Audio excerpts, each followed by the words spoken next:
And our last speaker for the afternoon is Jude Munro, who is a member of the Council of Australian Government Reform Council. Jude is chairman of Queensland Urban Utilities, Australia's fourth largest water retail distribution company. She's a director of Uniting Care Queensland and Air Services Australia. She's a member of the Prime Minister's Expert Panel on Cities and was previously a member of the Queensland Premier's Infrastructure Task Force.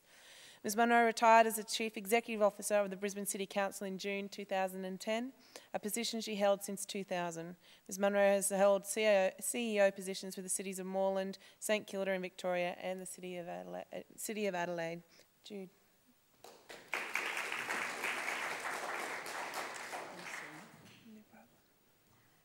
So in order to start this afternoon, this presentation will go a lot quicker if anyone's got magnification glasses that you buy at a chemist. Has anyone got any?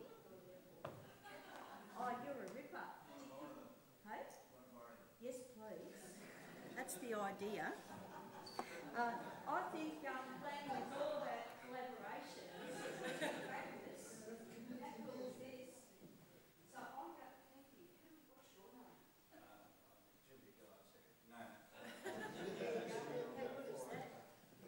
Ripper. Okay.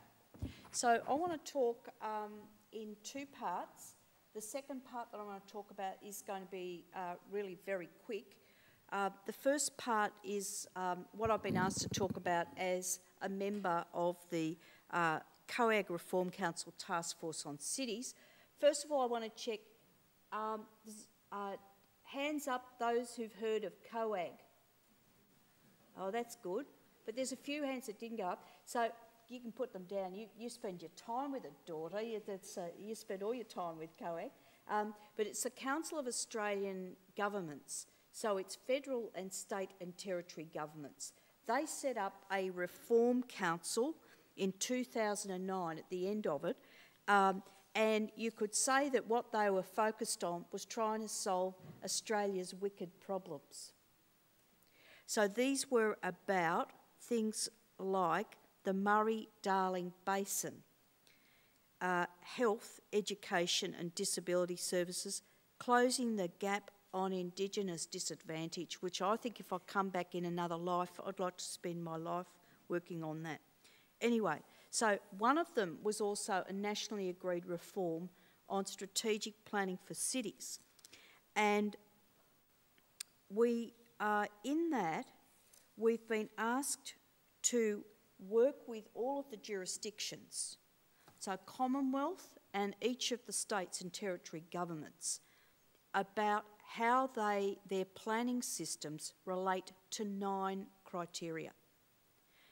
And I won't go through all those 9 criteria. But the essence is this, and I think there was elements of it in both what Donna said and also what Gary said, that planners have not been integrators. They've often in the state and territory governments been a little bit to the side, and they've had to focus on land use planning rather than integrating across land use, transport, economic and so forth.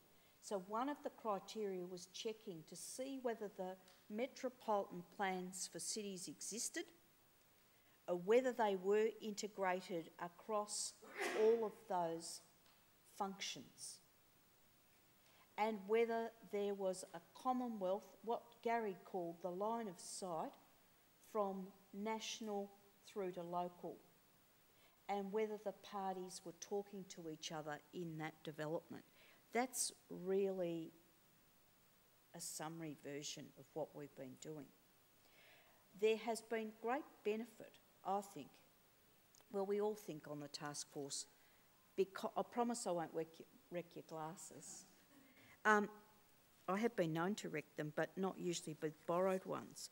And one of the benefits has been saying, these are the 9 criteria, where are you at against them? There is nothing in the Australian spirit that is so oriented to competition as between the states and the territories, and saying this is a national benchmark, and everyone's saying, oh no, we do all of that 100% and demonstrating it. So what it has actually done has lifted, I think, everybody's performance. Adelaide had every intention of getting a 30-year plan, but I do believe that the prospect that was there originally of some infrastructure dollars, that wonderful, wonderful thing from Infrastructure Australia, daughter, of the beautiful dollars, as long as there were plans that linked infrastructure planning against broader goals for cities. Now, anyone with half a brain would work out pretty quickly that if you're planning for cities, it needs to be long-term, it needs to be integrated, and it's stupid thinking about infrastructure unless you know where people are going to be living, where the industry is going to be.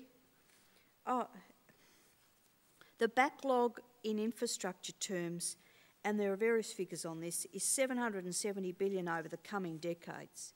Now, it's so sensible we do it around the kitchen table, work out where our next dollar's going to go according to a priority.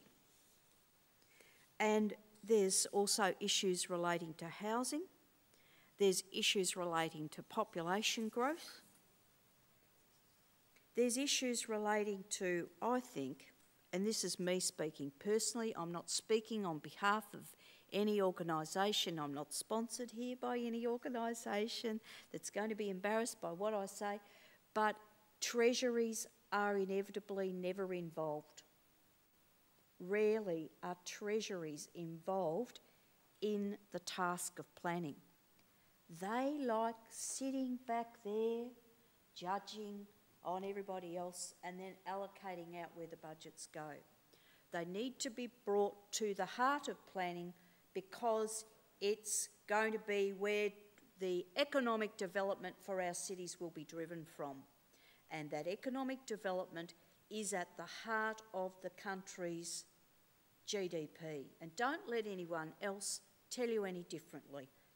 There's a lot of mining ads on TV at the moment, but believe you me, it's only 10% of GDP. You'd think it was 95% the way the Mining Council goes on. See, it's not so. So cities are at the heart, and we need to, and I don't know how we're ever going to do it, get treasuries involved right at the start about the economic planning for cities and get them intimately involved. We know there needs to be long-term planning. It's hard when there's politics. Personally, I love 4-year terms for every level of government. I wish I could just wave a wand and make that happen, because this business in the federal sphere, now I know you get longevities of government and you get brevity of government, but since the Second World War, national governments have changed or have had to face an election on average every 2 years. So that means that 6 months planning for an election, 6 months reorganising after the election, and precious little time for actually program implementation that's been mandated through the election process. That absolutely militates against long-term planning. That's one of the big issues that we have to confront.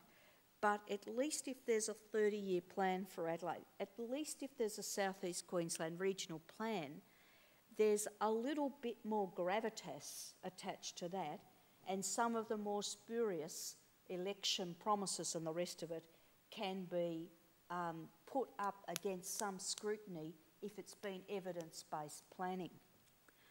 Am I getting my message across? Yeah, good. That's cool. So we want to lift levels of expertise. We've had 3 workshops. Our COAG Reform Council Task Force has held 3 workshops, and they've been around things like as basic as, and Gary was talking about it when he was talking about having the story. It is as basic as people understanding, as Gary was saying, what that future is going to be, and having then their usually and typically public servants or private sector people to articulate that in ways that I think reflect basic adult learning needs. We learn in 4 ways. I always forget the 4th one. But we learn through reading. Some people learn through having a chat with another person. And there's a 3rd one, which is experiencing it by doing it. So you see that in charrette exercises or planning exercises. I ran it for Grantham, the town that was devastated, when I worked with 60 residents and got them focusing on what a master plan would, and I'm not a planner, but talk to them about what they wanted for Grantham in the future. What was their ideal? There's a lot of pain associated with some of those conversations, as you could imagine when you've lost up to 20 of those nearest and dearest to you, friends, relatives and so forth. But that planning exercise involved visualisation. We are so backward in working with people to help them understand futures that are crucial to them, and then what they will understand, and needing to confront NIMBYism and all the rest of it. And this means we have got a basic problem in the Australian public service and the private sector that works with us in the public sector to help the community actually understand the trade-offs and the choices. That was what one workshop revealed, I think, as a basic point, was the need to bring the community along and the way that you do it, and lifting our general level of skills to be able to do that. Another workshop talked about the partnership between the private and the public sector. So we are interested in having an ongoing, and I suppose asking the question of the Australian governments, all of them, what is going to be the mechanism for keeping some of this very good work that's gone on, how we keep it going. We've seen the role of benchmarks, and the State of the Cities work order I think has been very important on having State of the Cities. Benchmarking around planning processes I think has also been important. Ongoing workshops, and I think collaboration between academia, planners and others is also important. I will finish the first part of my chit-chat on that, and you can have your glasses back now. Could someone, or maybe we'll just hold those. The second part of which I wanted to talk about, I am now taking off my COAG hat. You all saw that. She's not talking as a member of the COAG task force anymore. Is something that happened to me a couple of days ago. When Sonia was introducing me, sorry, yeah, that's right, isn't it? Yeah, I'll just go with that today. Yeah, cool.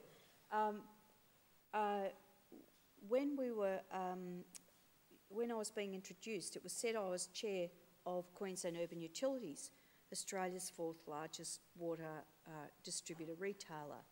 We have just had a strategic planning session. We had a futurist come and talk to us about trends. And that was very interesting, and it was also revealing, and it also left me in a little bit of shock. I'd sort of realised it before because I'm widely read, but I hadn't really come to grips with it. And this is the story. I suppose I'd been reading in The Economist and The Guardian about what was happening with food. And we currently spend between 10 and 15% worldwide on food.